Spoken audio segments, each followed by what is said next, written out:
আসসালামু আলাইকুম বন্ধুরা, কেমন আছেন? আশা করি ভালো আছেন। আজকে আমরা জানব চিন্তা মুক্ত থাকার আমল। হতাশা ও চিন্তার কারণে মানসিক চাপ সৃষ্টি হয়। চিন্তা মুক্ত থাকার মাধ্যমে মানসিক চাপ থেকে বাঁচার উপায়। নবীজি সাল্লাল্লাহু আলাইহি সাল্লাম যে কোনো বিষয়ে চিন্তামুক্ত থাকতে মহান আল্লাহর কাছে সাহায্য চাইতেন। এটি হতে পারে উম্মতে মোহাম্মদের জন্য বিশেষ আমল। নবীজি সাল্লাল্লাহু আলাইহি সাল্লাম চিন্তা ও চাপমুক্ত থাকতে কি আমল করতেন এবং কি দোয়া পড়তেন, চলুন জেনে নিন। নবীজি সাল্লাল্লাহু আলাইহি সাল্লাম যে কোনো চিন্তা চাপমুক্ত থাকতে আল্লাহর কাছে এভাবে বেশি বেশি সাহায্য চাইতেন। আল্লাহুম্মা ইন্নী আউযু বিকা মিনাল হাম্মি ওয়া হাজ্জানি ওয়া আউযু বিকা মিনাল বুখলি ওয়াল জুবনি ওয়া আউযু বিকা মিনাল তালাইনি ওয়া গালাবাতি রিজাল। বুখারী ও মুসলিম। অর্থ: হে আল্লাহ, নিশ্চয় আমি চিন্তা ও দুঃখ থেকে আপনার আশ্রয় চাই, অপারগত অলসতা থেকে আপনার আশ্রয় চাই, কৃপণতা ভীরতা থেকে আপনার আশ্রয় চাই, আর ঋণের ভার ও মানুষের দমন পীড়ন থেকে আপনার আশ্রয় চাই। চিন্তা মুক্ত থাকার আমল।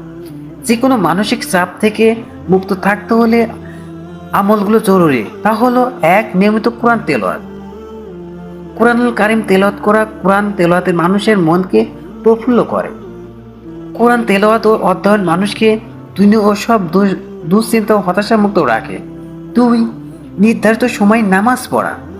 মানুষের নির্ধারিত সময়ে যথাযথভাবে নামাজ আদায় করা হতাশা ও দুশ্চিন্তা মুক্ত থাকে মন। আর নামাজের মাধ্যমে বান্দা মহান আল্লাহর সাহায্য লাভে ধন্য হয়। কেননা নামাজ ধৈর্যের মাধ্যমে আল্লাহর সাহায্য পাওয়ার কথা এসেছে এইভাবে: তোমরা নামাজ ধৈর্যের মাধ্যমে আমার সাহায্য প্রার্থনা করো, কিন্তু সে সমস্ত বিনয়ী লোকদের পক্ষে তা সম্ভব। সূরা বাকারা আয়াত 45। রাসূল সাল্লাল্লাহু আলাইহি সাল্লামও যে কোনো কঠিন সমস্যার সম্মুখীন হলে নামাজ আদায় করতেন। আবু দাউদ। দুশ্চিন্তা, বিপদ, হতাশার সময় নামাজের আমলে অভ্যস্ত ছিলেন সাহাবা কেরাম। ছোট থেকে ছোট যে কোনো বিষয়ের জন্য তারা নামাজে দাঁড়িয়ে যেতেন। 3. তওবা ইস্তেগফার।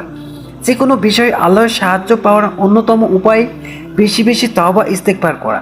কেননা মানুষকে প্রশান্তি দেওয়ার একগুচ্ছ ক্ষমতা ও মহান আল্লাহর।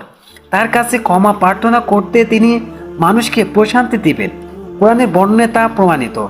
অতঃপর বলেছি, তোমরা তোমাদের পালনকর্তার কাছে ক্ষমা প্রার্থনা করো, তিনি অত্যন্ত ক্ষমাশীল।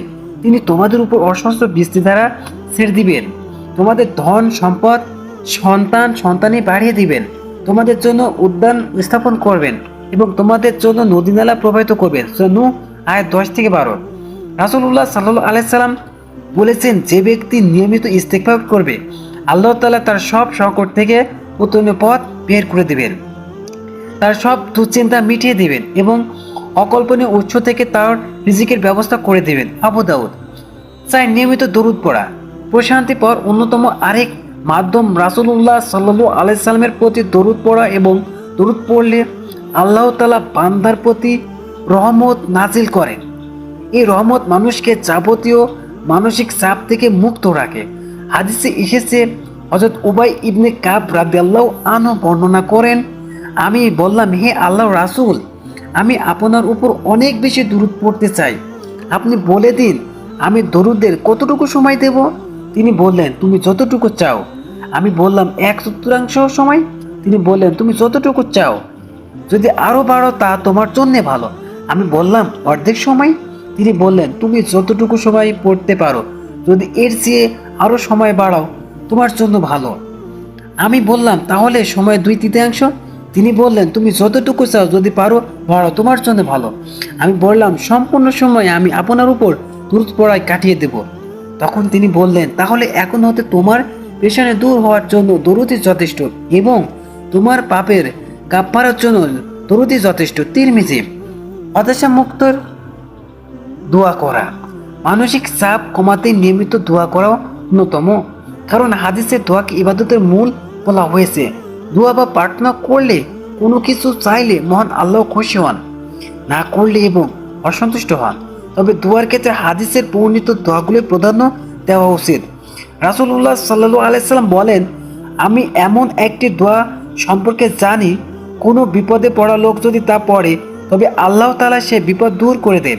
সেটি হচ্ছে আমার ভাই হযরত ইউসুফ আলাইহিস সালাম দোয়া হলো, লা ইলাহা ইল্লা আনতা সুবহানাকা ইন্নী কুনতু মিনাজ জালিমিন। অর্থ, হে আল্লাহ, তুমি ছাড়া কোনো সত্য উপাস্য নেই, আমি তোমার পবিত্রতা বর্ণনা করছি, নিশ্চয় আমি জালিমদের অন্তর্ভুক্ত। তিরমিজি। এছাড়াও চিন্তা ও পেরেশানির সময় রাসূলুল্লাহ সাল্লাল্লাহু আলাইহি সাল্লাম একটি বিশেষ দোয়া পড়তেন, তা হলো, আল্লাহুম্মা ইন্নী আউযু বিকা মিনাল হাম্মি ওয়াল হাসানি ওয়া আউযু বিকা মিনাল বুখলি ওয়াল জুবনি ওয়া আউযু বিকা মিনাল তালাইনি ওয়া গালাবাতি রিজাল। বুখারী ও মুসলিম ও মিশকাত শরীফ। অর্থ, হে আল্লাহ, নিশ্চয় আমি দুশ্চিন্তা দুঃখ থেকে আপনার আশ্রয় চাই, অপরাগত অলসতা থেকে আপনার আশ্রয় চাই, কৃপণতা ও ভীরুতা থেকে আপনার আশ্রয় চাই, আর ঋণের ভার ও মানুষের দমন পীড়ন থেকে আপনার আশ্রয় চাই। সুতরাং বর্তমান সময়ে মানসিক চাপে থাকে না এমন মানুষ খুঁজে পাওয়া অদুষ্কর। কম বেশি সবাই মানসিক চাপ উদ্বেগ থাকে, মনে হয় তা যেন এখন মানুষের দৈনন্দিন জীবনের অংশ হয়ে দাঁড়িয়েছে।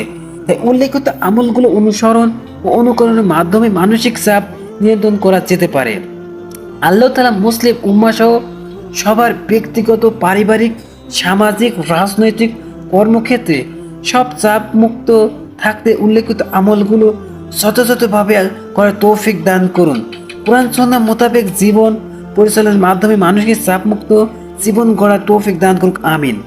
আসসালামু আলাইকুম বন্ধুরা, ভিডিওটি ভালো লাগলে অবশ্যই একটি করে